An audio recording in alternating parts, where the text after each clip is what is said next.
What is going on, angels and aimers? The champ Strider here, and today we're going to talk all about how to be smooth. And guys, don't get too excited. I'm not going to give you tips on picking up girls because I've seen some of you aimers in Discord, and there is just no chance. So get that idea out of the head. We're going to be talking about smoothness with aiming.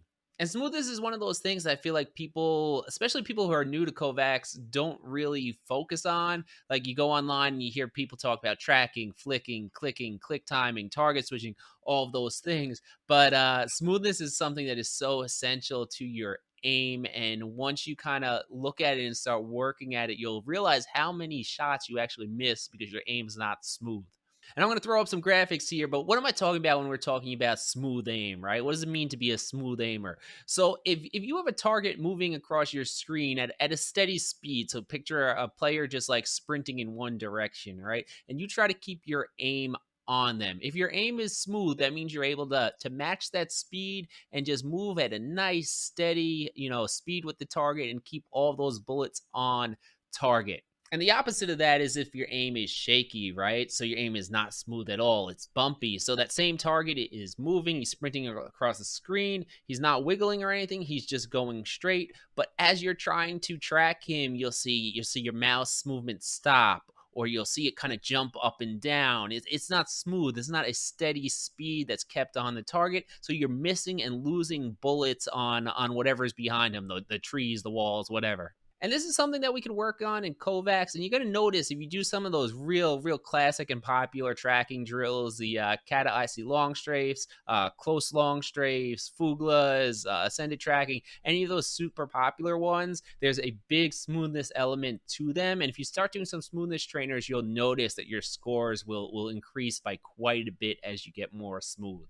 All right, so I have a playlist for you guys, and the intention here is that it's ordered in kind of difficulty, and you can pick and choose what to add to your routines or turn it into a routine based on where you are with your aiming. So if we start at the first drill and you're barely hitting the target, then stick to the first few drills because those are the easiest, and there's probably no sense going to the last drill if you can't even hit it. And I do have 6 drills in this playlist, and I would recommend you narrow it down to maybe 4 of them and do them 5 times each. And if you're just starting out with the smoothness training, keep your CM 360 with whatever you're comfortable with. That's fine. But if you're getting a little bit more advanced, or you've done a bit of kovaaks, it's pretty commonly accepted in the aim training community that that smoothness training, it benefits really well from going at a faster sensitivity. So if you're like me and you play at 35, 32 generally, go do some training at 20 cm per 360. This just makes it so much harder to be smooth and stay on these small targets, that when you go back to your normal sense, you just feel so much smoother. And I don't want to beat a dead horse because I know I made a whole video on increasing the speed you train at, but some of the best gains, or the times I've gone through like the biggest plateaus, is when I took a week or two to train at a much faster sensitivity, so that my mouse control was even better when I went back to my normal sense. All right, so we're going to start off our training with Smoothness Trainer. Pretty simple name,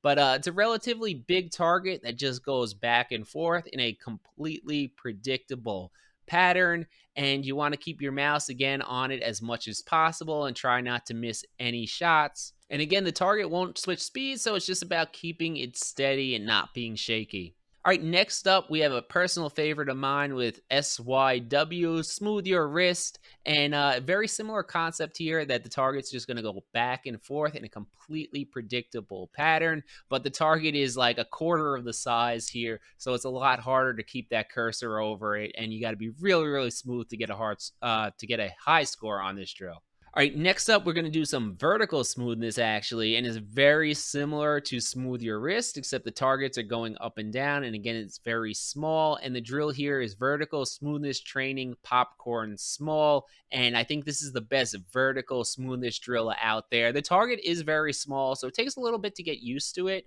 but I think it's worth doing for the challenge, and I think it's a very doable drill. Now, if the target is too small, there is a regular version of the drill that you can switch to. The target's maybe double the size. The next two drills we're going to incorporate both have a little bit more variety in their movement. And the first one is centering two. It's an invincible drill. The target's going to go back and forth, but it will not go in a completely consistent pattern. So you want to keep your crosshair over it for that full minute, being as smooth as possible. And the next one is not an invincible drill, and it's thin aiming long. I really enjoy this drill too. And the target, again, it has a little bit of wiggle to it here and there that it'll change directions in a random pattern, but you want to stay as smooth as possible on it. And it makes it a little bit more challenging because you can't fully predict where it's going to go at all times. And lastly, we're going to end with the king of smoothness drills, which is thin gauntlet. And this is a longer exercise. It's a few minutes, and you're going to get hit with a whole variety of different thin targets that move in different patterns and different speeds, especially at the end. Some of them move very quickly and get extremely challenging. So it's a great way to push yourself to become more smooth. It's quite a challenge, and it's also a very good test in aiming endurance since it's a longer drill. All right, guys, that's going to be it for me. Let me know in the comments which drill this smoothness training has helped you guys with the most. And before you go, if you've been around for a little bit, you've watched my videos and you haven't subbed yet, become an angel by subscribing. And if you're already an angel, make sure you hit the like button so that I get boosted a little bit in the algorithm. I'll see you guys next week. Champ out.